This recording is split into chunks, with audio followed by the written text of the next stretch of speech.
Hello, welcome back to my channel. All right, so as you can see from the caption, today we are going to talk about what goes into selecting schools in the United States of America. Okay, yeah, so before you go ahead to start selecting your schools, you have to consider certain things. Yes, I know sometimes it can be very tedious, but if you follow the procedures that I'm about to roll out, um, even though it will still be stressful, but you will reduce the stress drastically. So if you are ready, I'm also ready. So let's get into the video. All right. Before you even think of applying to schools, there is this one thing that you should have at the back of your head. And what is that thing? I'm giving you some few seconds to think about it. Okay. So you should know the course that you want to do. Very, very important. Of course, you can't just think of applying to schools without knowing the course that you want to do. So simpliciter, you have to know the course that you want to do or the course that you want to to pursue. Okay. And you also have to know the level that you want to pursue this course, whether you want to pursue it at the master's level or at the PhD level. Okay. So having this at the back of your mind, the next thing you have to do is to go and look for where Google is.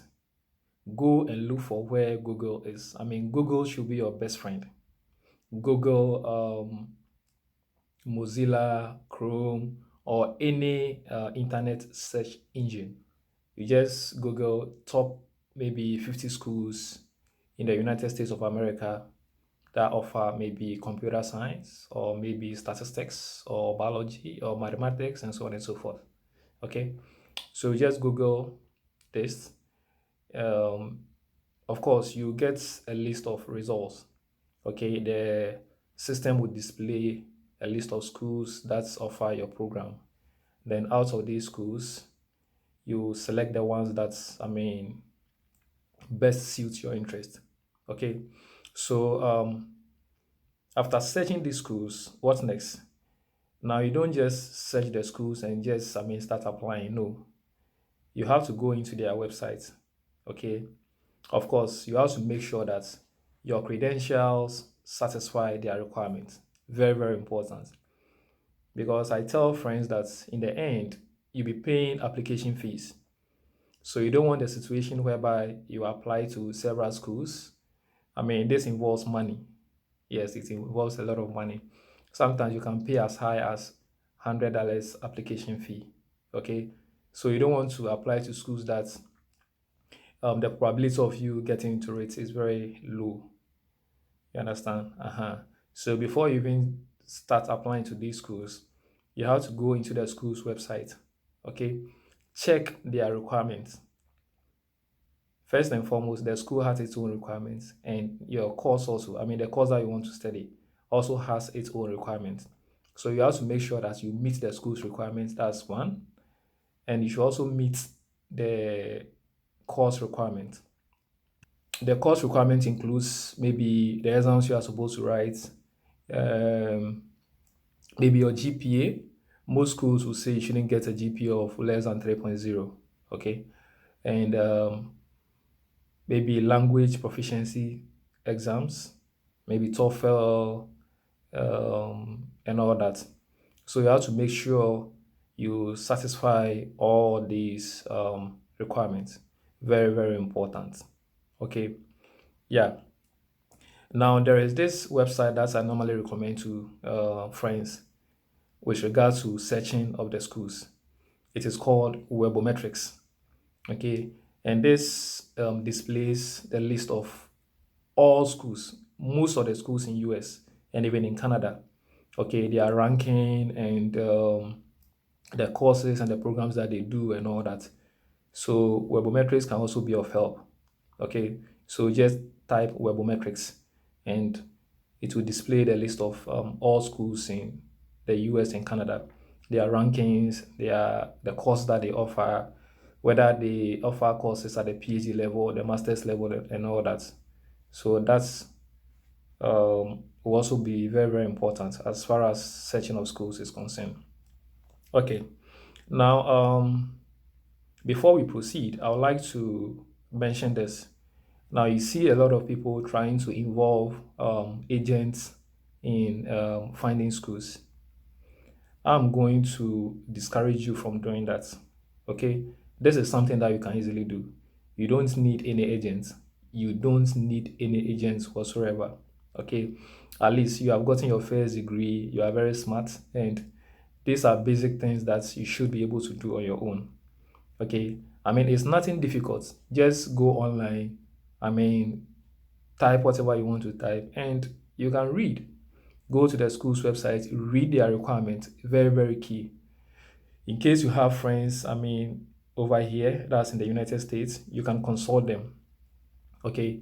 But trying to lump everything on an agent, I usually discourage that. You can do almost everything on your own without any agent. Okay. Sometimes these agents will charge you very high amounts and all that.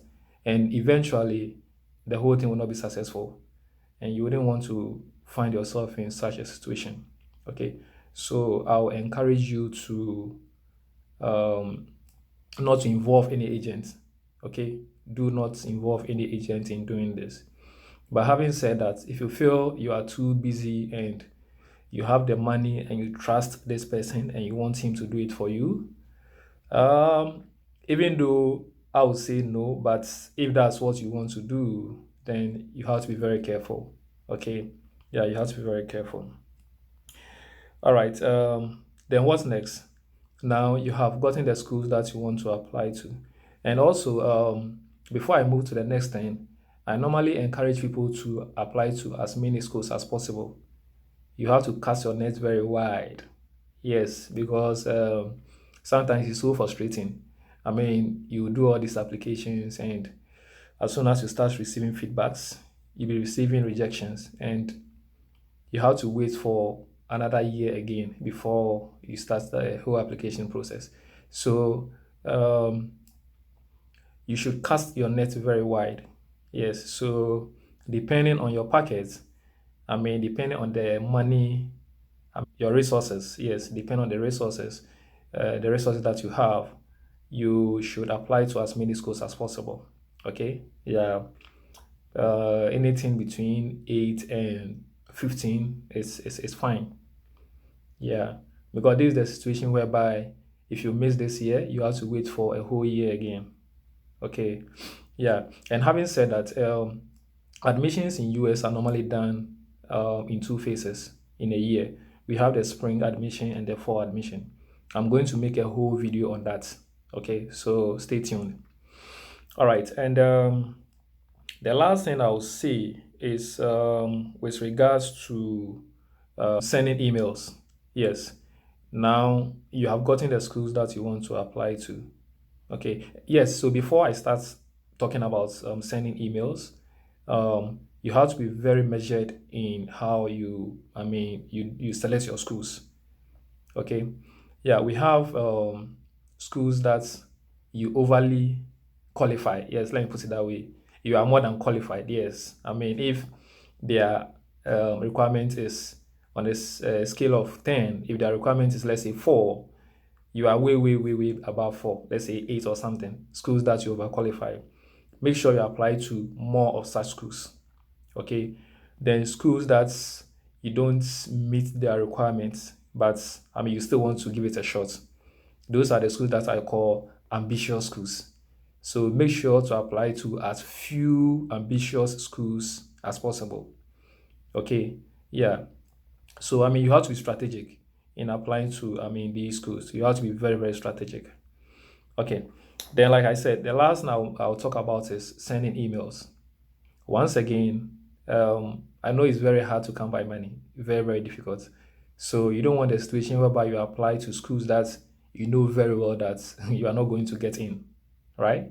Yeah. So what I did was, after selecting the schools that I want to apply to, I wrote to their graduate coordinators. Okay, they are in charge of admissions as far as graduate school is concerned in a particular school. Yeah, so they are in charge of admissions. So I decided to write to these graduate coordinators, that my name is so so and so. I'm a Ghanaian. These are my qualifications. I even included my transcript that they should do an informal evaluation of my transcript to see if or to check the possibility of me getting admission and most importantly getting funding. There is also an aspect on its own. I mean, sometimes you get admission, but you wouldn't get funding. Okay. And like I said, I'm going to make a whole video on this one too. Yeah. So, yes, trust me, I have a series of videos that I'll do as far as this journey is concerned. So, like I've been saying, just subscribe to this channel and receive notifications anytime I drop any of such videos. Okay, so back on track. After getting these schools, I decided to send emails to these graduate coordinators, introducing myself. This is my name, and these are my transcripts. And I want you to do an informal evaluation to check the possibility of me getting admission and possibly getting funding. Okay, so I received a couple of replies, even though I had not received replies from all these universities. I received a couple of them. Okay, so based on the reply that you get, at least that will also give you a fair idea the schools that you should apply to and the schools that you shouldn't apply to. Yeah. So I would like to end here. And if this video was helpful to you, comments, if you have any inputs, if you have any ideas, just leave it in the comment section and let's get this going. See you in my next video. Peace.